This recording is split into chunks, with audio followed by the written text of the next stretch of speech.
Assalamualaikum warahmatullahi wabarakatuh. Senang sekali pada hari ini kembali kita berjumpa, melanjutkan perkuliahan kita. Kali ini kita akan berbicara tentang hak dan kewajiban warga negara. Nah, pada hari ini kita akan membicarakan pada bagian yang pertama. Lebih banyak kita berbicara tentang warga negara, rakyat, penduduk, dan seterusnya. Nah, bagaimana kita ketahui bahwa bicara tentang warga negara, hak dan warga negara ditentukan oleh suatu sistem yang dianut oleh suatu negara dan ketentuan yang ada di dalam konstitusi negara tersebut. Jadi, warga negara mengenai hak dan kewajiban warga negara akan sangat ditentukan oleh sistem yang dianut oleh suatu negara dan ketentuan yang ada di dalam konstitusi negara tersebut. Nah, warga negara memiliki peran yang sangat vital bagi keberlangsungan sebuah negara. Oleh karena itu, maka hubungan antara warga negara dan negara sebagai institusi yang menaunginya memiliki aturan atau hubungan yang diatur dengan peraturan yang berlaku di negara tersebut. Nah, agar dapat memiliki status yang jelas sebagai warga negara, pemahaman akan pengertian sistem kewarganegaraan serta hal-hal lain yang menyangkut warga negara hendaknya menjadi penting untuk diketahui. Nah, dengan memiliki status sebagai warga negara, orang memiliki hubungan dengan negara. Nah, hubungan ini nantinya tercermin di dalam peran, hak, dan kewajiban secara timbal balik antara warga negara dengan negaranya. Nah, dalam beberapa literatur dikenal istilah warga negara, rakyat, dan penduduk. Nah, istilah warga negara secara umum mengandung arti peserta, anggota, atau warga dari suatu negara, yakni dari suatu persekutuan yang didirikan dengan kekuatan bersama atas dasar tanggung jawab bersama dan untuk kepentingan bersama. Nah, kalau istilah rakyat lebih merupakan konsep yang politis, artinya rakyat menunjuk pada orang-orang yang berada di bawah satu pemerintahan dan tunduk pada pemerintahan itu. Istilah rakyat umumnya dilawankan dengan istilah penguasa. Sedangkan penduduk, menurut Supomo dalam Hartono Adi Suprapto, bahwa penduduk itu adalah orang-orang yang dengan sah bertempat tinggal tetap dalam suatu negara. Sah artinya tidak bertentangan dengan ketentuan-ketentuan mengenai masuk dan mengadakan tempat tinggal tetap dalam negara yang bersangkutan. Nah, orang yang berada di suatu wilayah negara dapat dibedakan menjadi penduduk dan non-penduduk. Adapun penduduk negara dapat dibedakan menjadi warga negara dan orang asing atau bukan warga negara. Nah, warga negara merupakan juga terjemahan dari kata citizens, bahasa Inggris, yang mempunyai arti warga negara, petunjuk dari sebuah kota, sesama warga negara, sesama penduduk, orang setanah air, bawahan atau kaula. Nah, warga mengandung arti peserta, anggota, atau warga dari suatu organisasi atau perkumpulan. Nah, warga negara artinya warga atau anggota dari suatu organisasi yang bernama negara. Nah, sebagaimana disebutkan, istilah rakyat, penduduk, dan warga negara. Rakyat merupakan konsep politis, artinya rakyat menunjuk pada orang-orang yang berada di bawah satu pemerintahan dan tunduk pada pemerintahan itu. Dan bagaimana disebutkan tadi bahwa rakyat umumnya dilawankan dengan penguasa. Nah, penduduk adalah orang-orang yang bertempat tinggal di suatu wilayah negara dalam suatu kurun waktu tertentu. Nah, itulah beberapa istilah-istilah yang bisa kita pahami mengenai warga negara, rakyat, dan penduduk. Kemudian kita akan membahas secara khusus mengenai warga negara ini, ya, bahwa pengertian warga negara kalau menurut Kamus Bahasa Indonesia adalah penduduk sebuah negara atau bangsa berdasarkan keturunan, tempat kelahiran, dan sebagainya yang mempunyai kewajiban dan hak penuh sebagai seorang warga dari negara itu.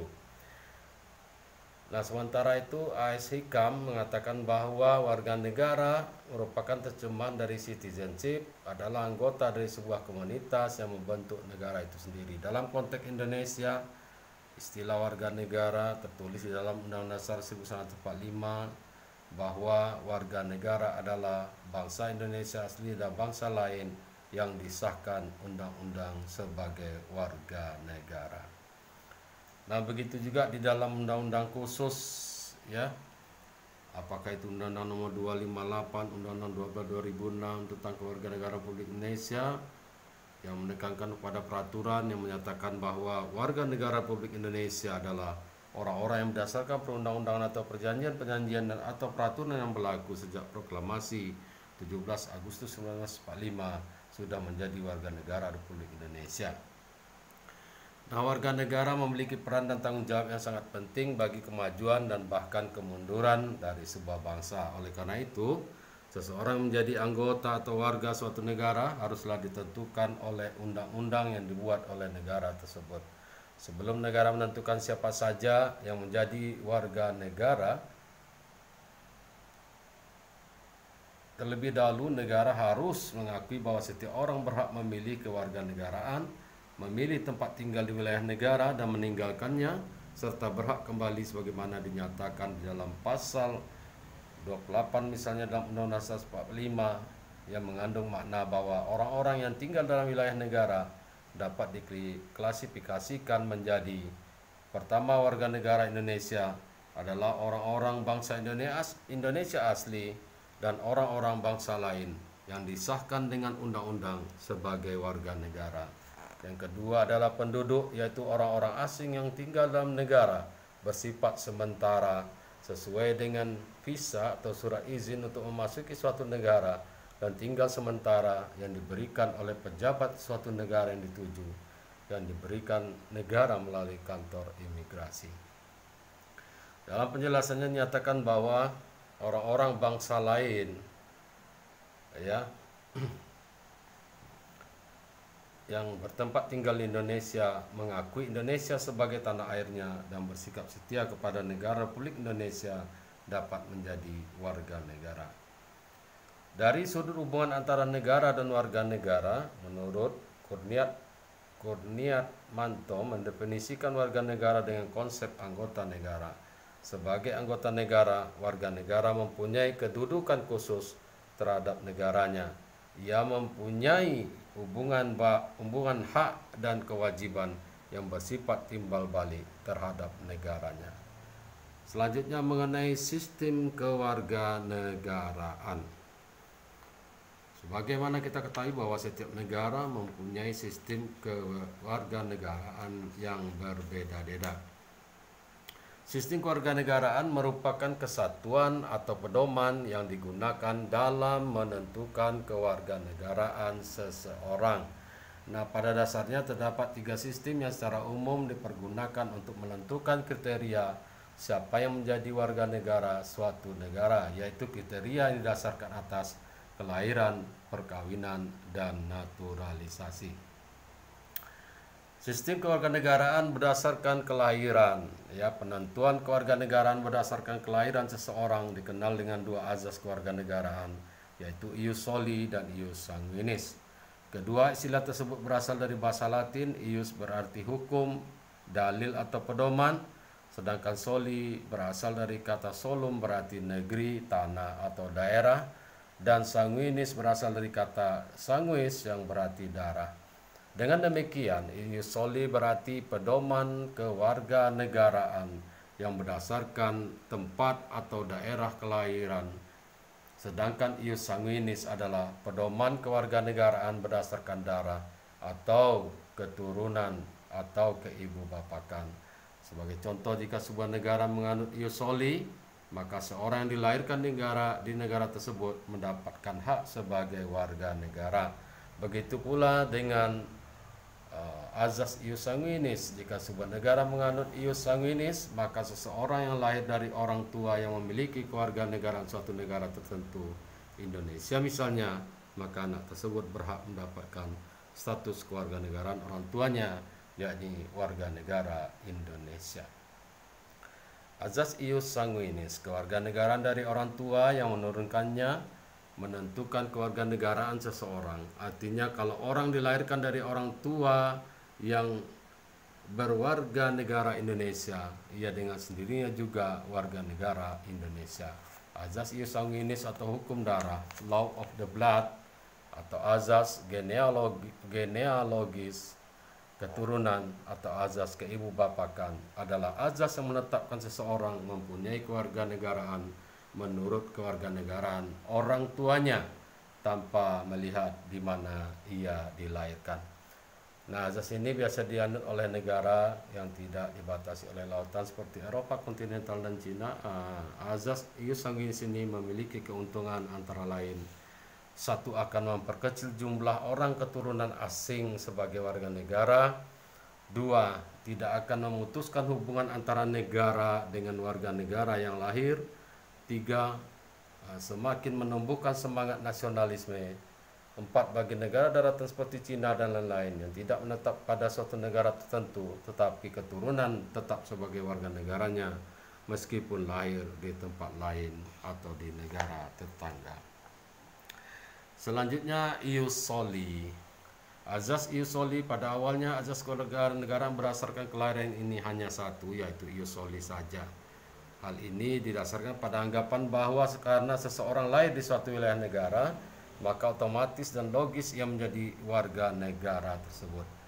Azas ius soli atau azas tempat kelahiran atau hukum tempat kelahiran, law of the soil, atau azas teritorial adalah azas yang menetapkan seseorang mempunyai kewarganegaraan menurut tempat di mana ia dilahirkan.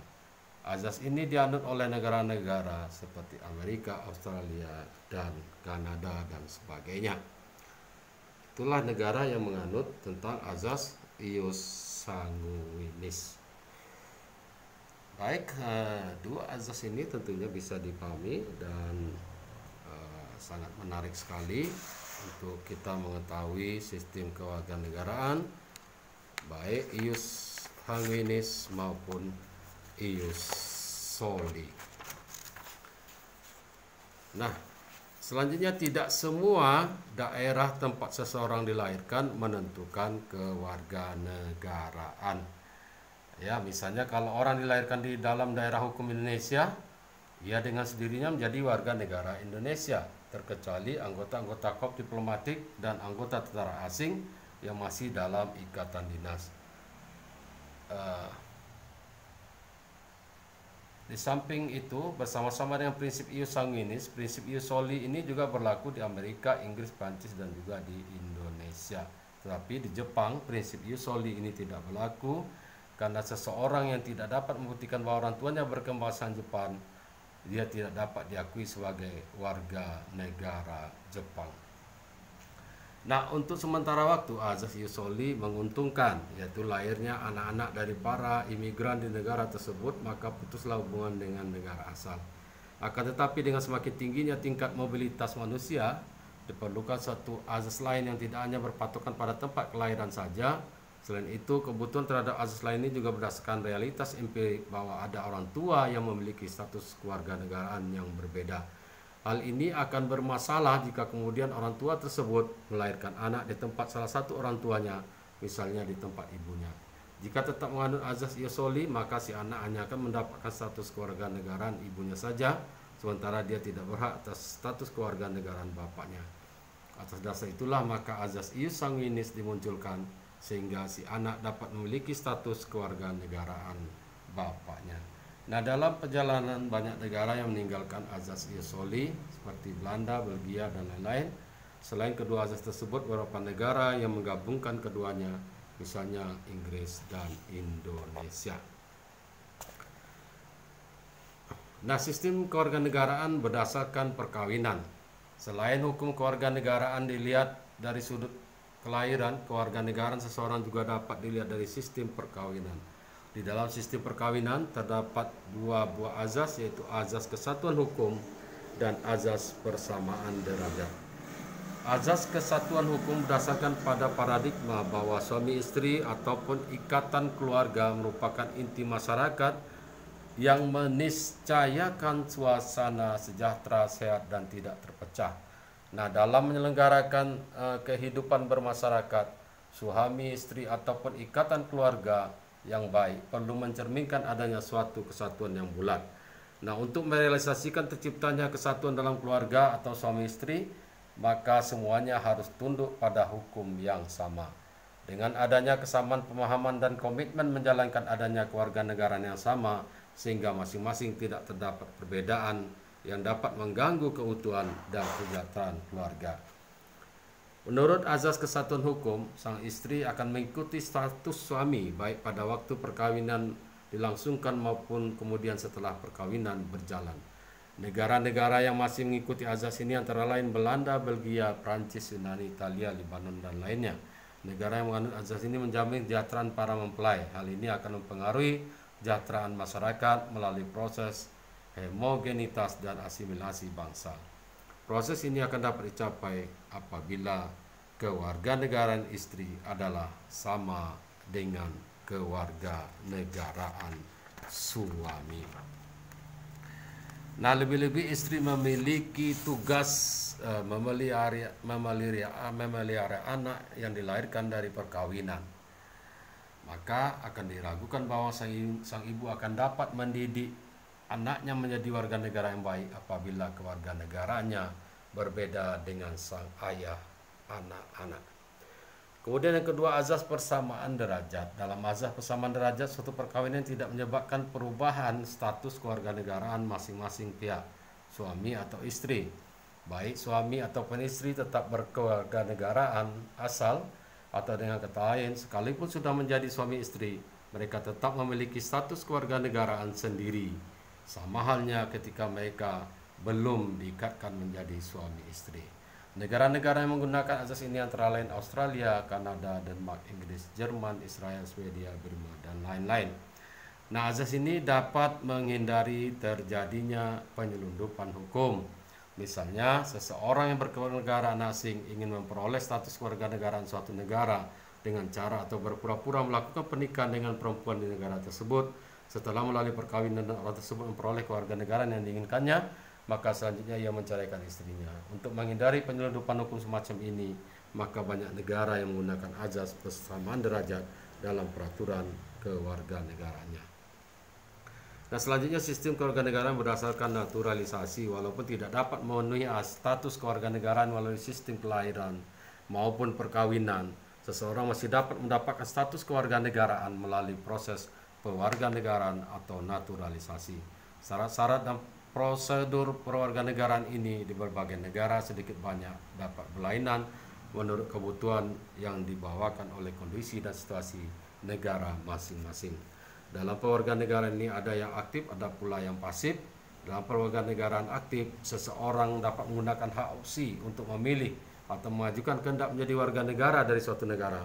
Sedangkan dalam pewarganegaraan pasif, seseorang yang tidak mau diwarganegarakan oleh sesuatu negara atau tidak mau diberi atau mau dijadikan warga negara suatu negara, maka yang bersangkutan dapat menggunakan hak repudiasi, yaitu hak untuk menolak pemberian kewarganegaraan tersebut.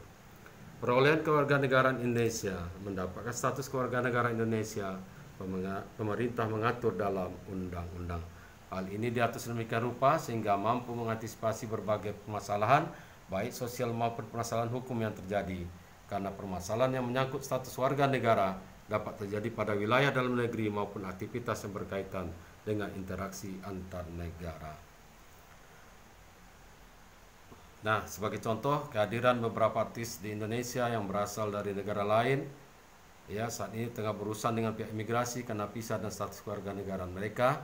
Nah, terkait dengan kejahatan berbagai kasus penyebaran narkoba oleh warga negara lainnya di Indonesia melibatkan jaringan internasional. Dengan pengaturan status kewarganegaraan, pihak kepolisian memiliki bukti yang kuat untuk mencekal maupun menangkap dan mengembalikannya ke negara asalnya. Itulah gunanya bahwa perlunya kejelasan status kewarganegaraan seseorang sehingga dapat diambil tindakan apabila terjadi sesuatu terhadap warga negara.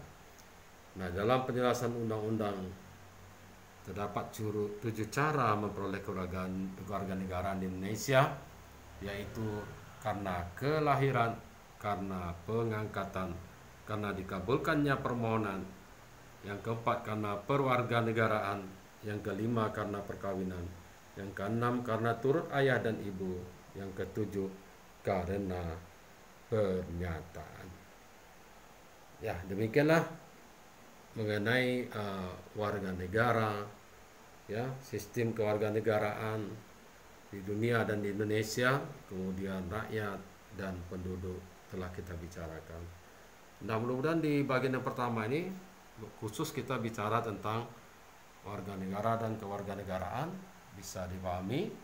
Oleh karena itu, sebagaimana biasa, silahkan dipahami apa yang telah disampaikan ini, dan jangan lupa dibuatkan ringkasannya, ya, secara singkat saja tentang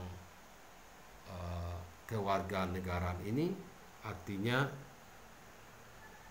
bagaimana sistem kewarganegaraan yang ada, sebagaimana kita ketahui tadi, apakah itu melalui kelahiran, melalui perkawinan, atau naturalisasi. Nah, kira-kira silakan disimpulkan bagaimana kewarganegaraan di Indonesia yang banyak terjadi di Indonesia, ya, bagaimana persoalan-persoalan kewarganegaraan yang ada di Indonesia ini, dan kira-kira apa kelebihan dan kekurangan masing-masing dari sistem perwarganegaraan yang tiga tadi, yaitu berdasarkan kelahiran, berdasarkan perkawinan, dan juga berdasarkan naturalisasi. Silakan dicari, ya, disampaikan, dipaparkan. Pertama, bagaimana sistem perwarganegaraan Indonesia. Yang kedua, kira-kira apa kelebihan dan kekurangan dari sistem perwarganegaraan yang berdasarkan tiga tadi, yaitu perkawinan, kelahiran, dan naturalisasi. Baik, terima kasih. Mudah-mudahan bisa dipahami. Di tugasnya silahkan dikerjakan dengan baik. Mudah-mudahan mendapat nilai yang baik dari tugas yang serius dikerjakan dengan baik. Terima kasih. Assalamualaikum warahmatullahi wabarakatuh.